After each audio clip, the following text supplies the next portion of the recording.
December 1971। Bangladesh তখন চূড়ান্ত বিজয় অর্জনের ঠিক আগ মুহূর্তে। চলছে তুমুল যুদ্ধ। ঠিক সেই সময় হাজার মাইল দূরে প্যারিসের অরলি বিমানবন্দরের রানওয়েতে উত্তাপ ছড়াচ্ছিল এক চাঞ্চল্যকর ঘটনা। রানওয়েতে দাঁড়িয়ে আছে পাকিস্তান ইন্টারন্যাশনাল এয়ারলাইন্সের বোয়িং 720 বিমান ফ্লাইট 712। গন্তব্য করাচি হয়ে ঢাকা। বিমানের গায়ে লেখা সিটি অব কুমিল্লা। বিমানে যাত্রী ও ক্রু মিলে মোট আরোহী ছিল 28 জন। যাত্রীরা সিট বেল্ট বেঁধে তৈরি, পাইলট ইঞ্জিনে থ্রাস্ট দেওয়ার অপেক্ষায়। ঠিক এই মুহূর্তে বিমানটিতে ঘটে গেল এক অভাবনীয় ঘটনা।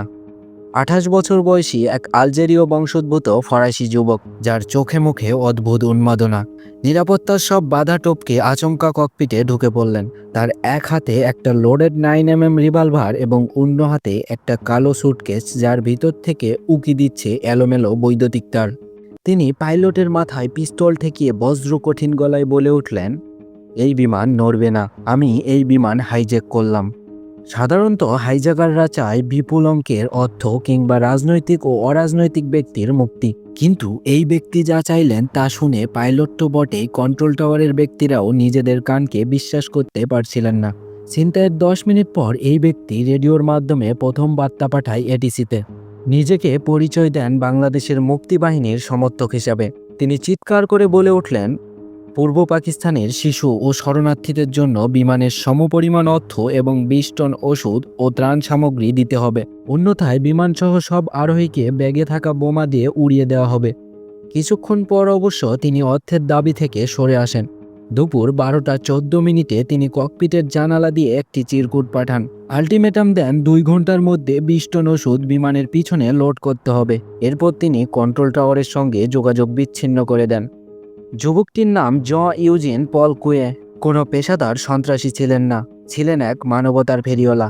তার বাবা ছিলেন একজন সামরিক কর্মকর্তা, নিজেও দেখেছেন যুদ্ধের ভয়াবহতা। টিভিতে তিনি দেখেছিলেন কলেরা ও ক্ষুধায় ধুঁকে মরা বাঙালি শিশুদের মুখ। সেই দৃশ্য তার বিবেককে এতটাই নাড়িয়ে দিয়েছিল যে তিনি বেছে নিয়েছিলেন ভয়ঙ্কর এই পথ। অরলি বিমানবন্দরে তখন টান টান উত্তেজনা। বিমানটি ঘিরে ফেলেছে ফরাসি পুলিশ ও কমান্ডো বাহিনী। ভিতরে কুয়ে অনর। সেদিন প্যারিসে পশ্চিম জার্মানির চ্যান্সেলর উইলি ব্যান্ডিটের আসার কথা ছিল, কিন্তু এই ঘটনার পর ভিআইপি প্রটোকল বন্ধ করে দেওয়া হয়। ফরাসি সরকার পড়ল এক মহাবিপদে।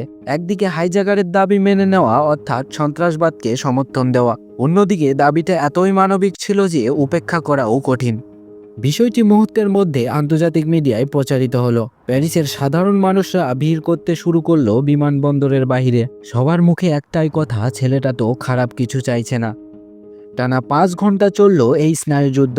শেষমেশ বিকাল 5:16 1 টন ওষুধের একটি ট্রাক বিমানের পাশে এসে দাঁড়ালো এবং সরকার প্রতিশ্রুতি দিল বাকি 19 টন ওষুধ দ্রুততম সময়ের মধ্যে পাঠানো হবে।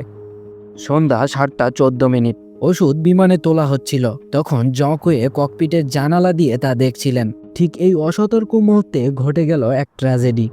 ওষুধের কার্টন লোড করার ছলে রেড ক্রস কর্মী ছদ্মবেশে পুলিশ বিমানে উঠে পড়েন।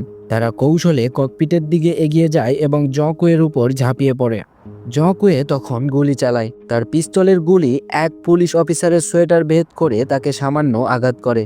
ট্র্যাপডোর দিয়ে আসা পুলিশরাও তখন ধস্তাধস্তিতে যোগ দেন। বেশ কিছুক্ষণ ধস্তাধস্তির পর কুয়েকে কাবু করা সম্ভব হয়।